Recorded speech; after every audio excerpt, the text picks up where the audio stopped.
We're going to get started. Everyone has? All right, so I'm incredibly thankful to be here today. So my name is Quanda Francis. I'm a tech entrepreneur. I hear talking in the background.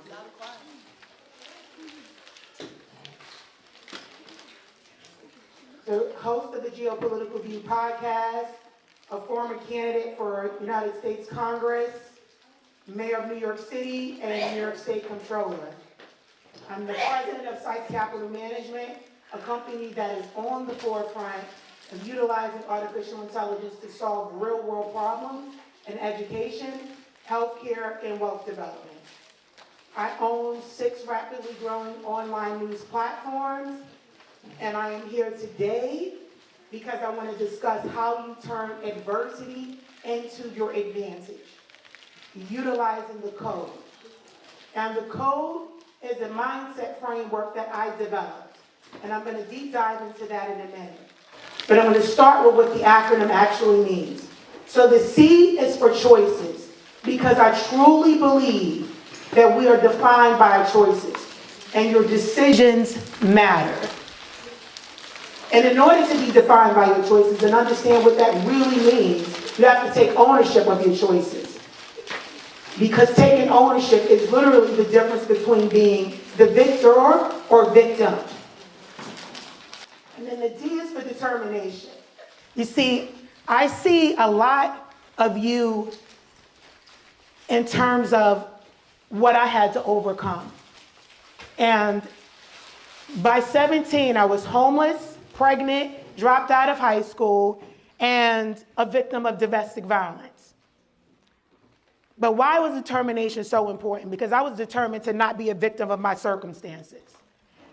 And that determination was incredibly empowering because I grew up in New York City, and I grew up in one of the most notoriously dangerous parts of the city, probably in the country when you just consider the sheer amount of gun violence and just everything going on around it.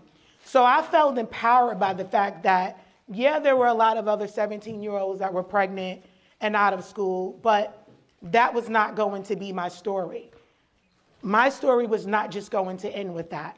So that gave me a sense of empowerment as I pushed into spaces that were not created for me. But in order to do that, I needed to develop a mindset that will allow me to keep going regardless of any circumstance or any sort of challenge that I was faced with. I needed a way to always come out on top. And that's why your mindset matters. So I caught a couple of you in the hallway and I asked, so what is your experience? Because I want to take one opportunity to say to everyone in this room that I speak a lot about pushing into spaces that weren't created for us. But this space was created for you. So you had speakers to come in here and pour into you to get you ready.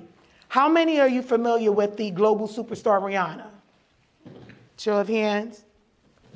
So Rihanna experienced tremendous adversity early on in her life growing up in Barbados. But what I find interesting that a lot of people don't know about Rihanna is how many of you knew that she joined the military as a teenager? She joined the military as a teenager. How many of you knew that? Okay.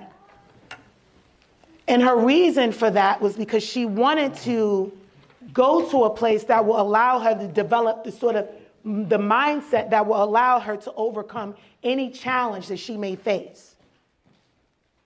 And that resilience, that mindset that she developed in the military, she's carried it throughout her career. Because I know that Rihanna has experienced tremendous success. But she's also, very recently with the closure of her Fenty luxury clothing brand, that was a huge failure for her. But she didn't let it stop her. You see, after going on to make history as the first black woman to partner with the parent company of Louis Vuitton, 1 year later, they decided, this is not going to work for us. And again, that mindset that she developed early on in life in terms of knowing how to deal with diversity allowed her to push forward. So what did she do? She could have stopped, but she decided to perform at the Super Bowl and took that opportunity to showcase another one of her product lines, another one of her businesses, which was Fenty Beauty. And a 10-minute performance led to 25% increase in sales for her. And I say all of that to say that I use Rihanna, one, because she's famous, but I want to come back to how I got from 17 and pregnant, victim of domestic violence and out of school to the woman that I am today. And I did that with first coming up with a plan for myself. And what did that plan look like? I knew I needed to continue my education.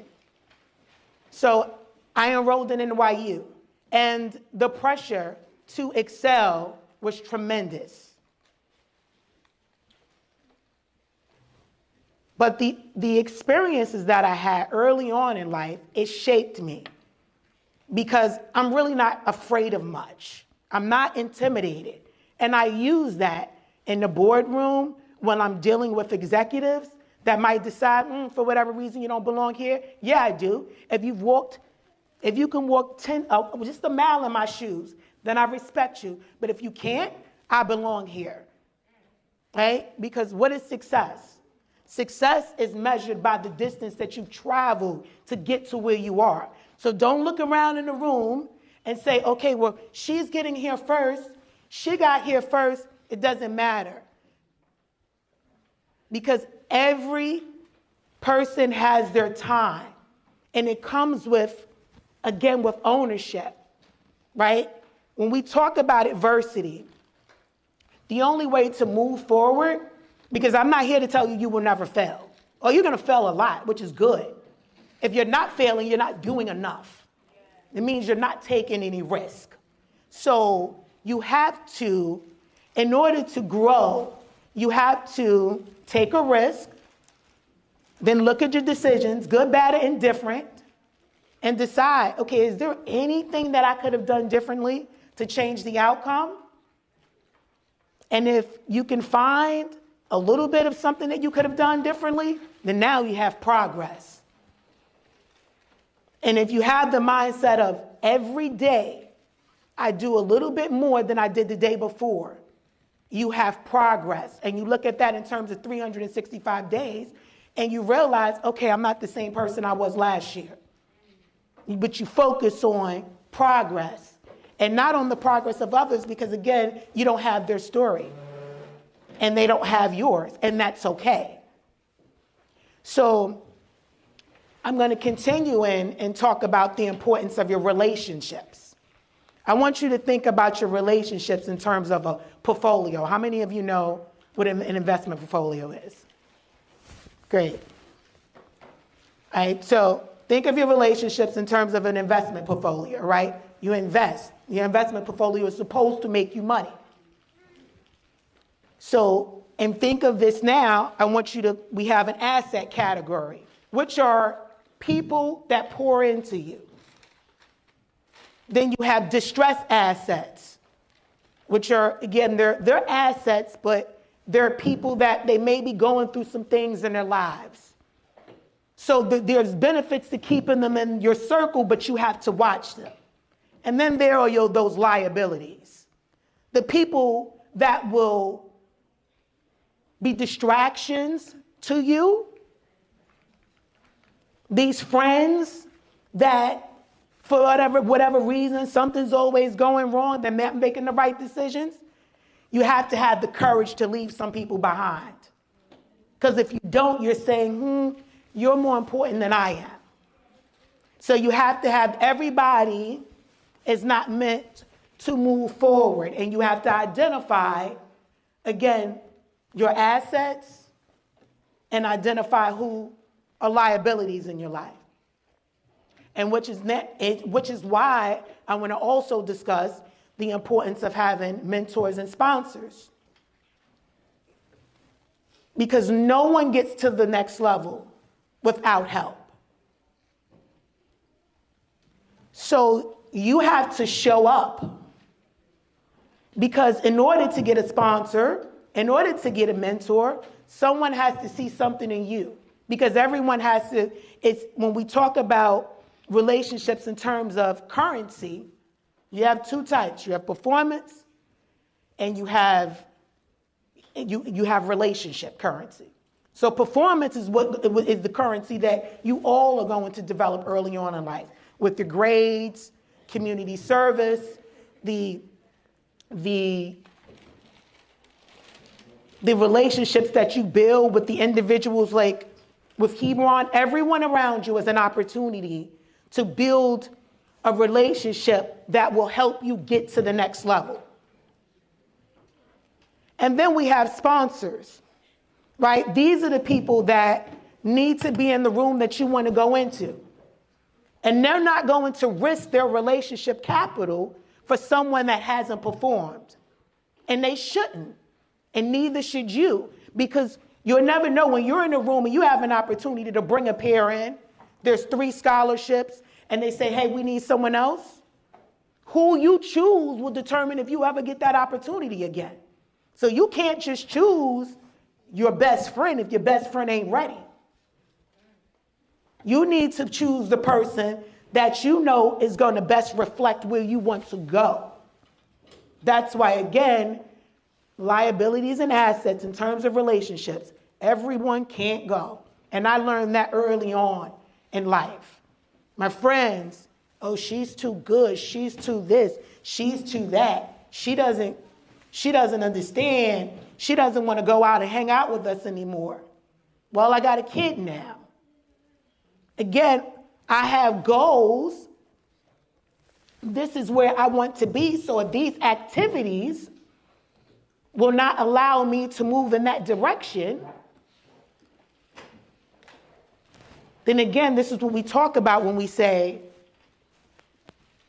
these people are now becoming, I wouldn't say bad influences, but they're liabilities. And we have to leave them behind. And sometimes that's difficult. Sometimes it's family. It's not even that you have to leave them behind, but you have to have the courage to say, this is where I want to be, and this is my plan, and I'm going to stick to it. Which now I'm going to go in a little bit further when I talk about sponsors and mentors. So when I decided to run for mayor of New York City,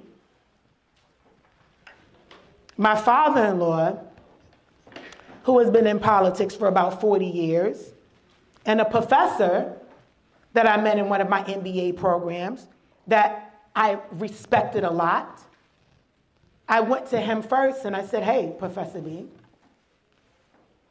I want to run for mayor. He says, why? You have any political experience? You're smart, you're in tech, why? I said, I don't like what's going on. So the neighborhood that I grew up in, the schools have been failing in that neighborhood for the last 40 years. They have the same poor outcomes. And while I understand that one needs the right sort of framework in order to overcome those conditions, half of that is the lack of resources that are going into the community. And at this juncture, when COVID hit, I was also working on a PhD at the time. Really happy about, hey, there's 110 black women in the country with PhDs in accounting, and I'm gonna be one of them soon. Then again, COVID hit, and it shifted my whole mindset. Because people from the community that I grew up with, I kept getting phone calls. This person died, that person died, this person died. And then I thought about the information. They weren't getting the information that they needed in time for them to make the best decisions for themselves and for their families. So then I shifted. I left that PhD program and went into another one in information studies because it became important to me to really understand how information affects one's decision-making process.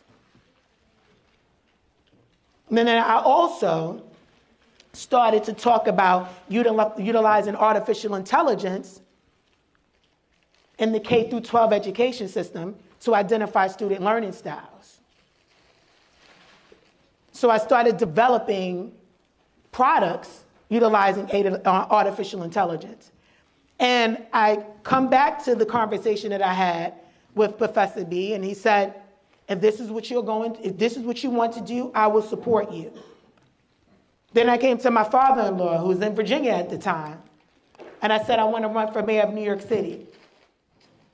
And he says, well, are you ready for this? You understand there's going to be a lot that is going to be demanded of you. And you don't want to go into this if you're not ready. Meaning for him, you're coming to me asking me to use my relationship capital to help you. So it wasn't about, this is my daughter-in-law. It's more about, are you ready, and are you coming to me because you feel that this is something that you want to do, or are you coming to me because you want to make a difference and you want to make an impact and you're going to be committed? And I said, I'm coming to you because I'm going to be committed. So he agrees. He gets on the phone with people. He's like, my daughter-in-law is running for mayor. My daughter-in-law is running for mayor. My daughter-in-law is running for mayor. We have our legacy ceremony. We have your U.S. Senator, Senator Kane, one of your former state senators, Senator Henry Marsh, did the passing of the torch ceremony. And they spoke at the campaign launch event, and it was amazing. It's like my first time as a political candidate, I get a United States senator to come and speak at my campaign launch event. It was Zoom, but Senator Kane still showed up and had words of wisdom, and that was in December of 2020. Then in January 11, 2021, I get a phone call that would rock me to my core. My father-in-law died of a heart attack. And it was such a tremendous loss. It was a tremendous loss for me, mentally, because now the imposter syndrome that I thought I had control over started seeping in again. And it was affecting my mindset, because now I was questioning, could I continue? But then I thought about everything that he had put into the campaign, to me, speaking to me every 2 days for an hour, talking about, discussing what we should say, the political landscape, putting all of our conversations in a political context. And I said, you know what? I'm going to keep going. So I kept going. And while I made the ballot, I withdrew from the Democratic primary and ran as an independent.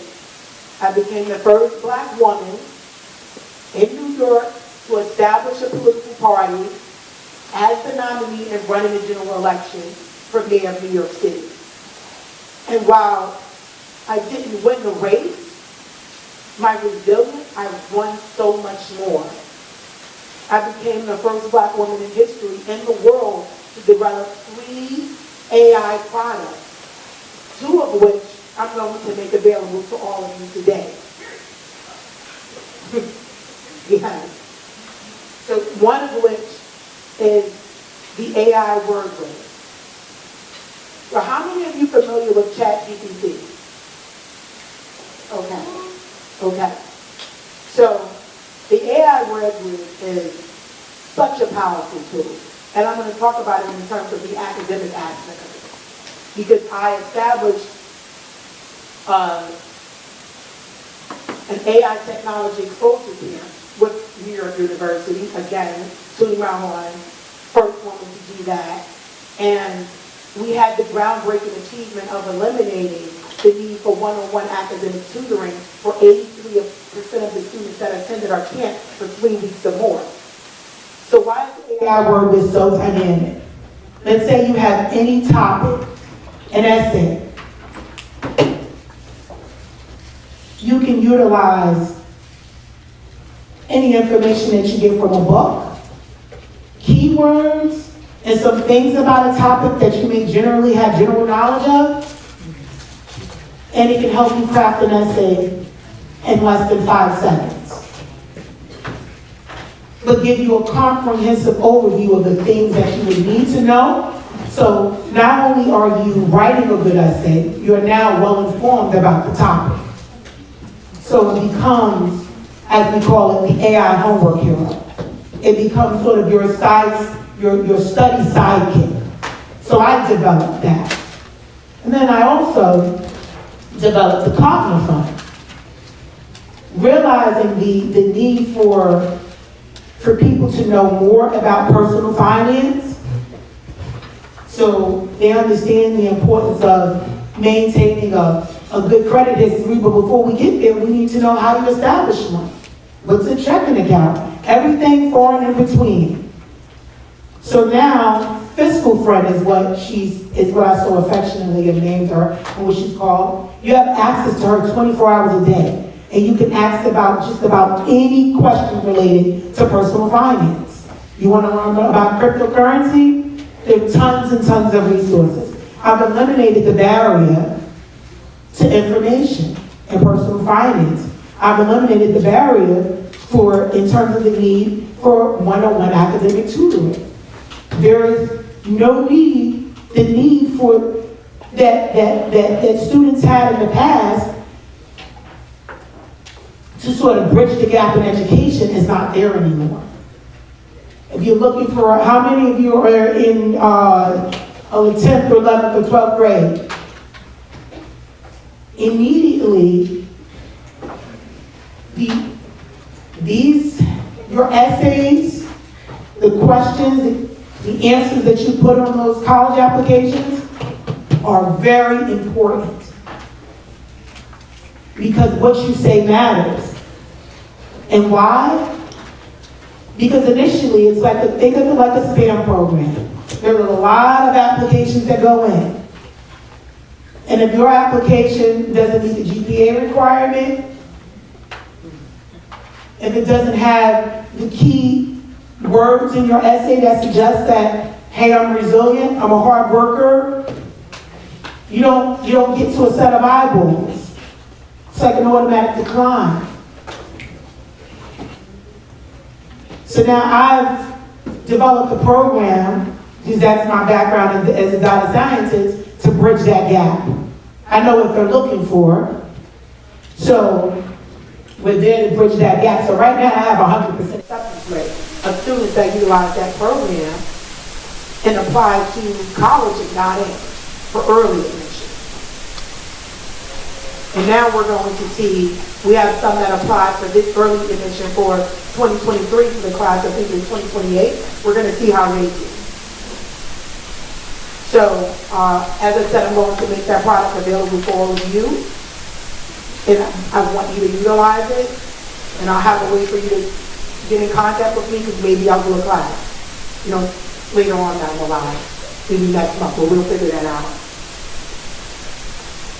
And we discussed the AI homework hero.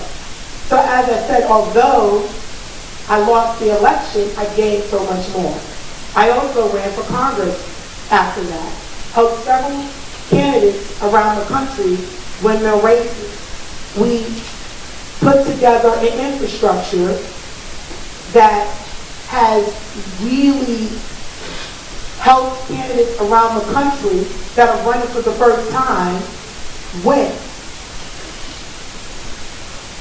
And so again, I say all of this because had I stopped when my father-in-law died, none of this would be a thing. Had I stopped and said, I'm just going to go back to working on my PhD, and I'm not going to focus on any of these other endeavors, that would have been it. But my resilience that I had to overcome early on in my life sort of set the course for this.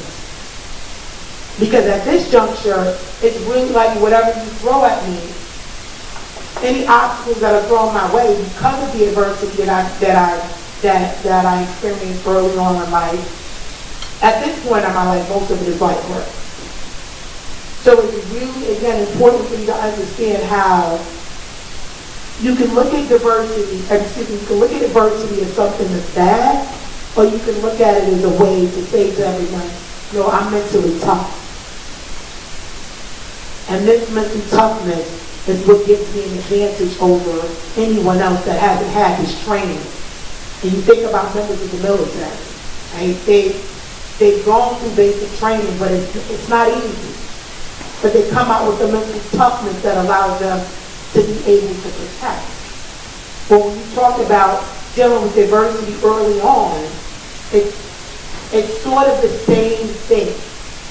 If we need to go into war, I want someone that has overcome adversity next to me going to war opposed to someone that has not. So I want you to think of it as something that's positive. And as I close out, not really close out, but finish the speech so I can get some questions for you. Again, I want you to think about this space that was created for you. Because I often, again, talk about the number of spaces that were not created for people of color, for black women, for black girls, and now we have this space for me to talk to you, pour into you, have you ask me anything that you can possibly think of that will allow you to get to the next level. To be able to utilize the fact that I kicked a lot of doors open in a way that will allow others to come behind me. Not kick the door open and close it. No one else. This is just for me. No. Kick it open so you guys can come behind me and develop a framework that allows you to do that. So I'm going to leave you with these words. Look around.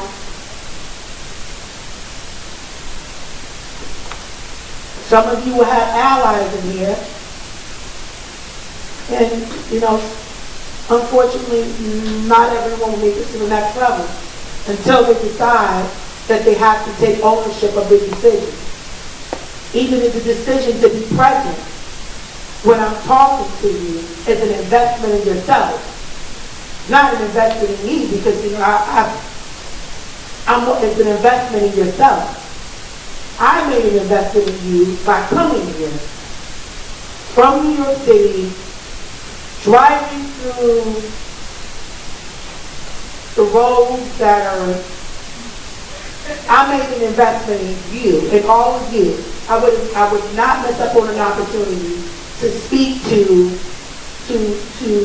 young women and girls the way I wish someone had spoke to me. Because I have to, while I do understand being pregnant, homeless, dropped out of high school, and a victim of domestic violence at 17 was difficult, but taking ownership and the role I played in having and getting myself in that situation to begin with. Some of that was a result of my own decision making. And in order for me to get out of that, I had to first own the role I played in being there. Yeah, I didn't slap myself around. Yeah, I didn't give myself black eyes. But, again, I still had to take ownership of my situation.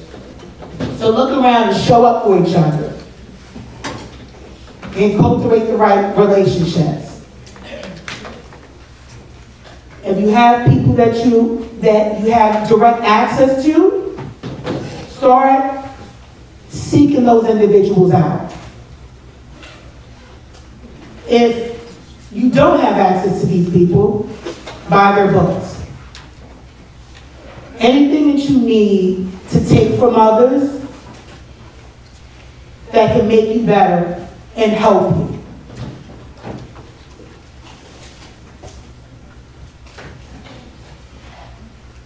And lastly, again, the assets and liabilities is a real thing. Do not be afraid to leave anyone behind.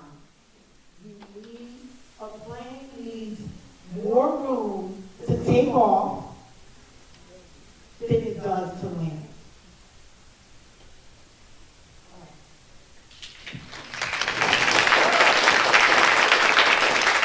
Now, if you have any questions, fun part.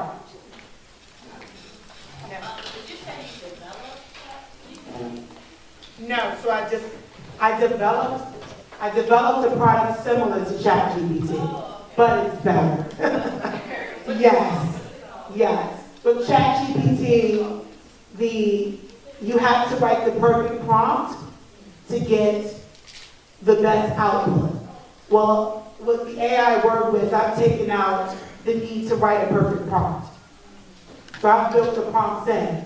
So now what you need to do is answer the question and you get the perfect essay. You get the perfect resume. If you're a business owner, you get the perfect business plan. If you are interested in, hey, how can I grow my social media presence? Hey, you get the perfect hashtags, perfect keyword searches. I can go on and on, but that is the difference between what I developed and ChatGPT. What is it called? The AI word whiz. Yes. It's on the web. Can you talk about, you mentioned about failure and sometimes failure not being sometimes a setback, but can you also talk about when you need to pivot in life? Yeah. So that's what it is. When you talk about learning from your failures, that is pivoting. It's that analysis that has to happen. When we talk about the code, the acronym is CODE. C stands for choices, O for ownership, D for determination, E for empowerment. When we talk about taking ownership of your choices, you have to have that analysis and determine again, what did I do wrong? Why did I not get the outcome that I was looking for? And within that analysis, that is the time to pivot. And when we talk about pivot, utilizing your resources, whether they are people to help you get out of the situation or help you reassess the situation, but it is all in the analysis. You can't really, and why do I say analysis? I can tell you all day, if you get hit, get up. But if you get hit and you get up too quickly without assessing the situation, the next time you get hit, you can get knocked out. So it's not just about getting up. If you're in a fight and you know you got 10 seconds, assess the situation before you get up. Because what you do next can be the difference between whether you get hit again or your next win. Because success is not failure and is not final, and neither is failure. Did that answer your question? Yes, thank you. Any other questions? I'm here, I got time.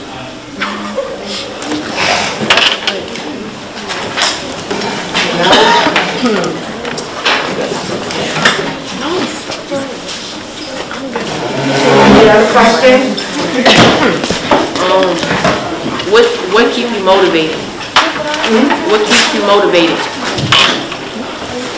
Honestly, going backwards, poverty, the fact that good, bad, and indifferent, I'm always going to own the role I play in any particular situation. So that's incredibly empowering. When you're in control of stuff, it will keep you going. But that's a mindset that you have to develop. Right? If you took an exam and you received an 80%, and you decide if I had to study just an hour more, and maybe I could have gotten an 82, that's progress, and that's how you have to look at it. Did I answer your question? Come on, what questions you? You have a question? You have a question. No? Think about it, I'll come back to you. Questions? I've told you a lot of different things. Like I said, I'm the only woman in the world to do some of these things. I hope that some of you will come behind me and do some of these amazing things, but you have an opportunity to, like, it's like sort of rarefied air. You have an opportunity to ask me anything. I'll come back to you too. Yes. Okay. How does it feel like being like a black woman close to like that a big group of people in power? Honestly, it felt like it did when I worked at the NYPD. So I worked as an intelligence analyst. And how many of you familiar with CSI? Okay. So that's me, I'm going to say the geek, but the person behind the scenes where they're like, hey, give me the coordinates on this. I need you to zero in on that camera and tell me who's in that phone. Or this person has a phone, I need you to tell me, all of so. I say this to say that was a very interesting experience, right? Because I grew up in a community that was pretty much felt like we were terrorized by the police department. So when I went into that environment, it was very different. And it was different from the perspective of, again, the relationship that I had with that uniform as a person of color. And then now coming in thinking, because I'm always the first person to say, if you want to change something, you can't change it from the outside, you have to go in. So when I went into that environment, there were tons of stereotypes about me. So I had to go in and break those stereotypes. And this is something else that I didn't get a chance to tell you that I want you to think about. Don't run away from problems. Problems are a way to set yourself apart from anyone else. You think of businesses. They're in business because they're solving a problem for someone. They're making something easier. So if there's a problem, run to it. That is one of the best ways to build performance currency. That is one of the best ways to build performance currency.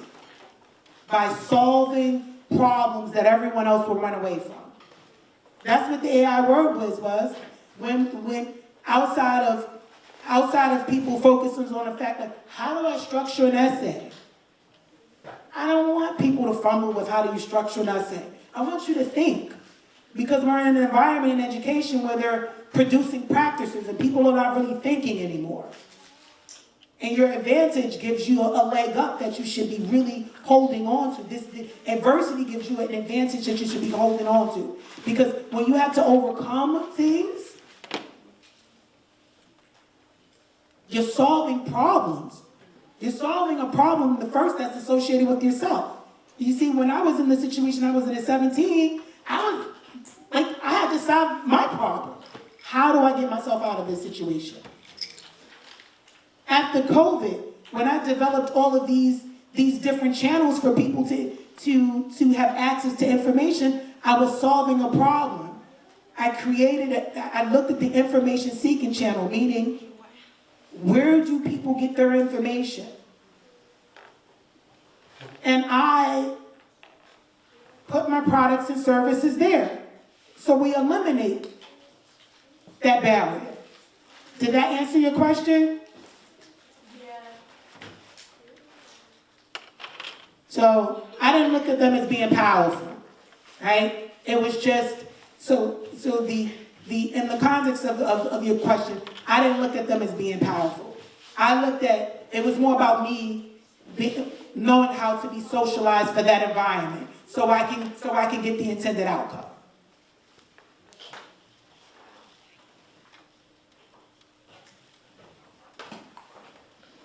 More questions? I'm coming back to you. You don't have any questions?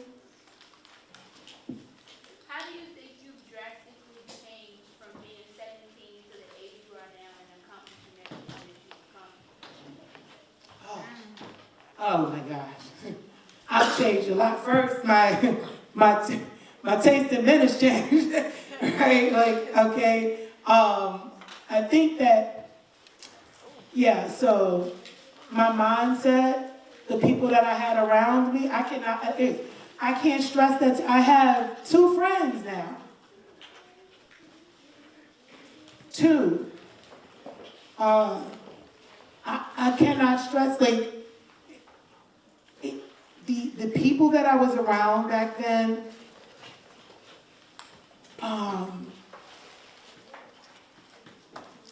like I just would have stayed in that situation. When you need to overcome tremendous adversity, you start with the people that have overcome tremendous adversity. Like, everyone will have an opinion about it, but it's like, okay, well, what have you overcome? And that's not to say that you can't get great advice from people that have not overcome adversity, but that should be your starting point. But I mean, so much. But what I will say is my mindset and my circle. They were critical to me getting out of that situation, because your circle will stop people from helping you, right? If they're like, if this is your friend, I don't know, because they didn't question your judgment because of who you have around you. So my mindset, my circle, and I've been married for 19 years now.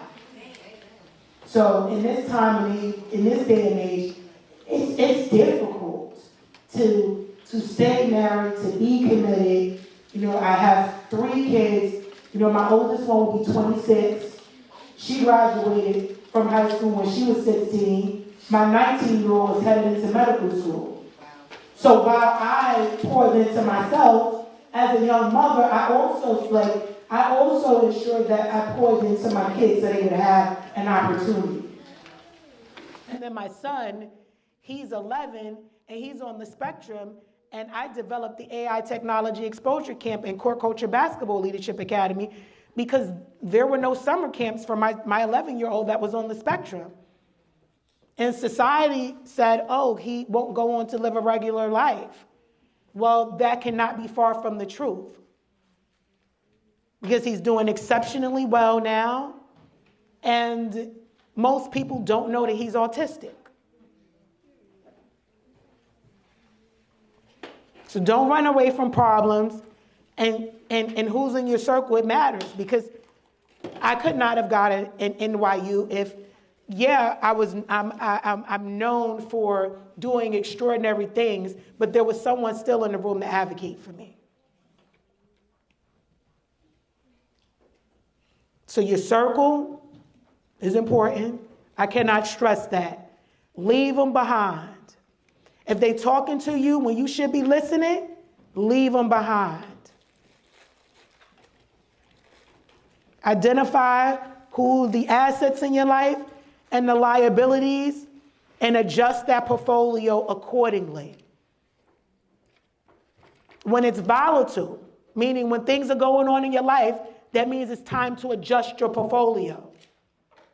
Some of those distressed assets may now be liabilities. Some that were assets before may be now distressed assets. So it means you may need to look at you may need a whole set of asset categories, or you might just have to just reboot and adjust altogether. But again, your circle matters. Who you have around you matters.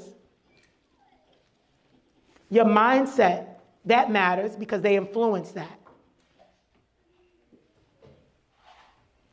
And then stick to your plan. If you don't get an outcome that you're looking for, just adjust.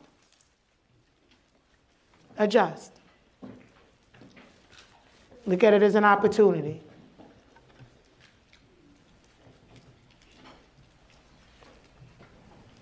Any other questions? How do you feel about there still being like the first, and even in 2023? Like, how do you feel about that? That's why I'm here. I think that it's just, It's a sign of the times, but that's why I'm here. Because the more, listen, if I have knowledge and I don't transfer it, then that continues to happen. We don't want to hold all of the information. Now I want to give it to you so you can innovate and you can innovate and you can innovate. Like giving you a different way of thinking about things. Because you may have a problem right now that you're saying, can I develop something to solve that? And I'm just giving you a wealth of tools to do that. Or at least start the process. So I think it's horrible. Like but I say it because not saying it, then that means I'm diminishing what I've done. Because I understand how difficult it was to get there. Because again, I'm measuring my success by the distance that I travel. So from 17-year-old this to 20 years later, as we say, okay, not only did I do this, my kids are doing this. I've done this. I have to tell that full story. So that I don't allow someone else to say, hey, she's a unicorn. You can't do that. No. I'm coming here and giving you the information and telling you how I did it. So now you can use that for your advantage. Yeah.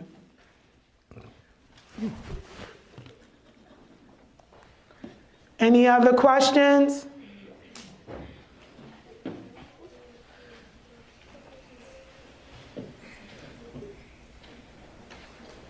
You have a question? You still don't have one? I have one? I get your energy. You just seem to be too brilliant to not have a question. So I'll come back to you. About, so you said you were an entrepreneur? Yes. So what's your favorite part about it? Innovating. When you talk about developing, there are people in Pakistan using my product. So, hey guys, I want you to respect that you're right in front of me while I'm talking, okay? I appreciate that. So, yeah, it's innovating. It's helping, it's the impact. It's knowing that what I'm doing is benefiting people around the world that would not have necessarily had access to those products, to that way of thinking. For someone to, I don't want to say make it easy for them to innovate, but take the coding out of it. So we can just focus on what you think and how you think. Does that answer your question?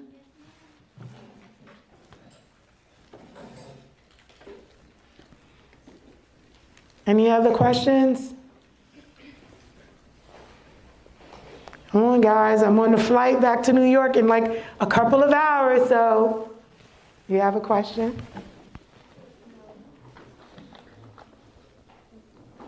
No, I don't. How do you figure out what you want to do when you get home? So start with your passion. People will tell you, start with your passion. Start with what's important to you. Because if you do what you love, it doesn't feel like a job. You see? Think about what's really important to you. Okay?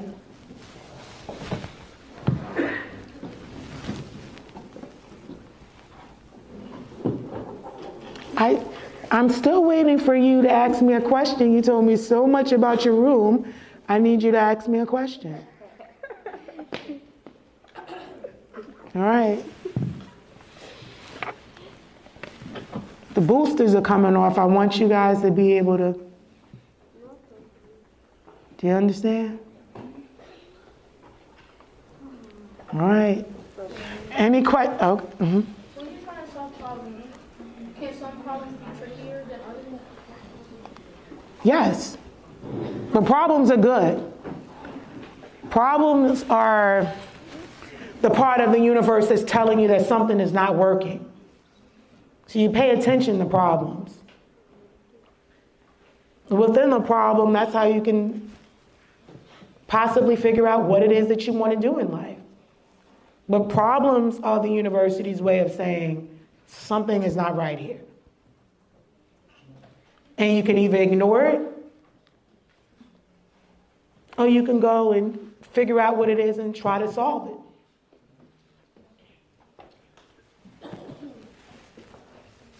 What's your biggest fear? Poverty. It is. My biggest fear is poverty.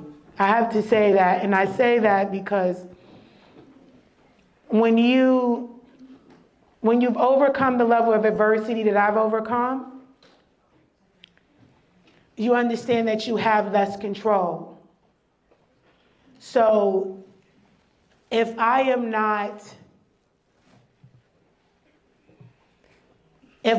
allow people to stop me from, because believe it or not, we're in a safe space now, so I can say this. But there is a system in place that will prefer for me not to come into environments like this and talk to all of you. So when we talk about my biggest fear is within the context of poverty, not being able to make an impact. It takes resources to make an impact. So without resources, I am less capable of making an impact and doing what truly matters to me.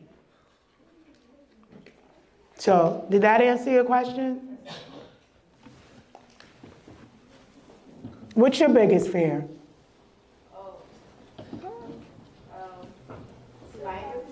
Spiders? Okay. You see, that's tough. I guess I don't have a fear of bugs, but no. But that's what I mean, adversity early on. When you've dealt with some things early on in life, I don't have a fear of bugs. Like for me, coming out here, I would probably say it was like the gunshots. There's a range. So that got my attention. Not that a deer or a bear or anything that got my attention. But that speaks more to the environment that I grew up in. Trauma, yes. So your fear of spiders may be associated with trauma, just like my fear of guns is associated with trauma.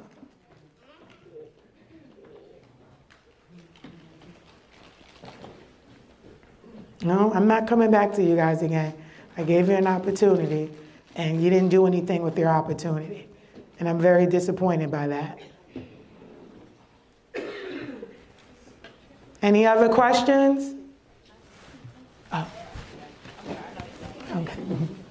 Oh, And- you can go first. What would you say to a person who struggles with low self-esteem? I would tell you to figure out why you feel like you have low self-esteem. And I'm not saying that you do, but I would say to that person, figure out why. Because we just had the conversation about bugs and guns, and low self-esteem can be the result of trauma. So without understanding the causes of that, you can't really deal with it in a way that's beneficial to you.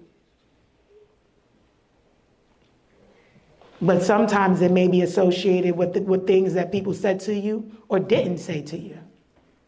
And now you have to take that, be empowered by that. Sometimes looking in the mirror, sometimes reading books about women and different things, about people that have overcome some of the things that you are are dealing with that's associated with your low self-esteem? Like, is it, I'm not pretty enough, I'm not smart enough, I'm not whatever it is? Figuring out the underlying root cause of that will be the starting point for changing the way you think about yourself. But it may be rooted in someone else's opinion of you. And I will empower you with the fact of, with this, don't ever let the voices of others be more profound than the voice that you have within. Silence the voices of others. People don't even have this themselves together. So you allow their opinions to be more loud and more profound than the one that you have of your own. So that voice, when it's speaking to you, start ensuring that it's a little kinder. Work out. You don't just exercise is one of the most underutilized antidepressants out there. I can guarantee if you ran or lift weights or did anything physical, capture how you felt in that very moment and keep doing more of it. And that's the time to tell yourself some incredible things. I love my skin color. I'm slim, I'm beautiful, I'm whatever it is that you love about yourself. Right. You were talking about, like, you asked her what her fear was. So I have a fear of, like, the unknown. And I know that stems from anxiety, like not knowing what's coming, actually kind of stay safe because you know what's coming.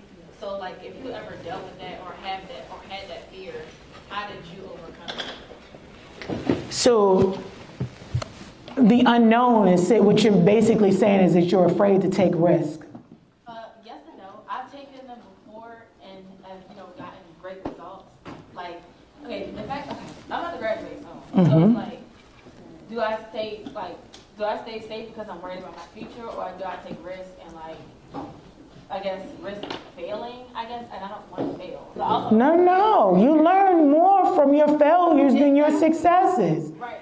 Don't ever look at failure as something that is negative. Because it's all part of your journey. So take the risk, but make sure it's a calculated risk. That's where that whole analysis comes in at. But if it's just because I think I'm going to fail, no, you'll never fail. You win or you learn. Failure is not an option. When you look at it like that, then it takes the other part of that. Win or learn. You never lose. Okay? Any other questions? All right, going once. They gave me that 5-minute time. Going once, going twice. I'm coming back to you girls one more time. I know I said I wouldn't, but.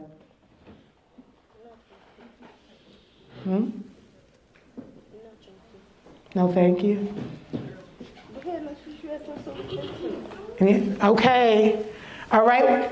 So I'm not one of the young ladies. However, I am in my career. I just had a question for you. Like, so I graduated from Virginia State University. I'm a behavioral therapist, so I work with children with autism and various other traumas and things like that. My gift is to help people, right? Not necessarily just children, but just overall people, because I'm a nurturer by nature. Do you have any words of wisdom? Because sometimes I kind of feel stuck as to like how I want to take my gift and my skills to the next level and just not be stuck in my mind about how I can do it. So do you have any words of wisdom for me? Like just to kind of take it a step further? Because sometimes I feel like I'm there, but then it's a part of me is saying like, I don't know. You know what I mean? Like having that thought in the back of your head like, I don't know. but I can taste it, like I'm right there, I can taste it. Yeah, so what I would say is like, who do you consider to be sort of the top expert in your field?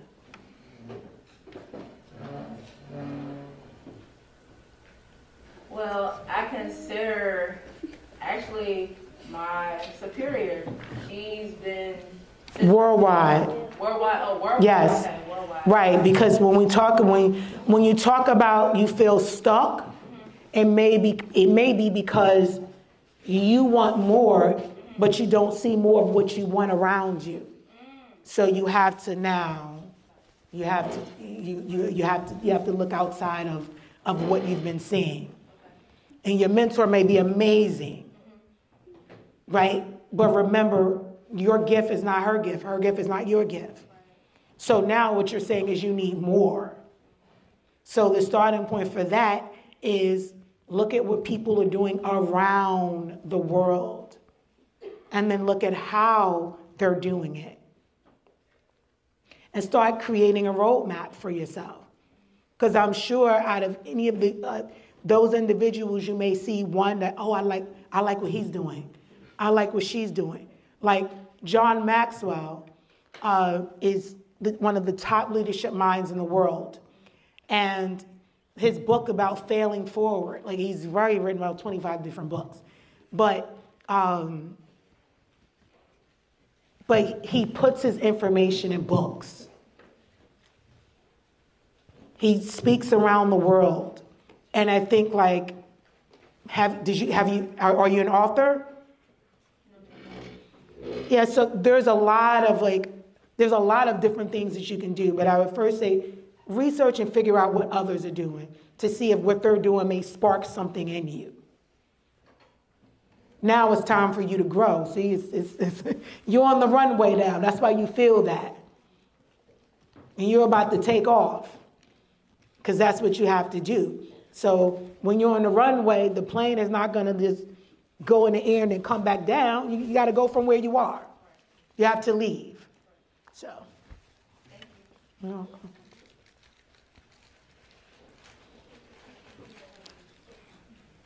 All right, well, I'd like to thank you all for having me here today. I truly appreciate it. Speaking to all of you, all of the feedback. I will make sure you have my contact information, so if you want to reach out. I do mentor a number of young women, so I will allow myself to be a resource to you, and we can continue the conversation. All right? All right. Okay. All right.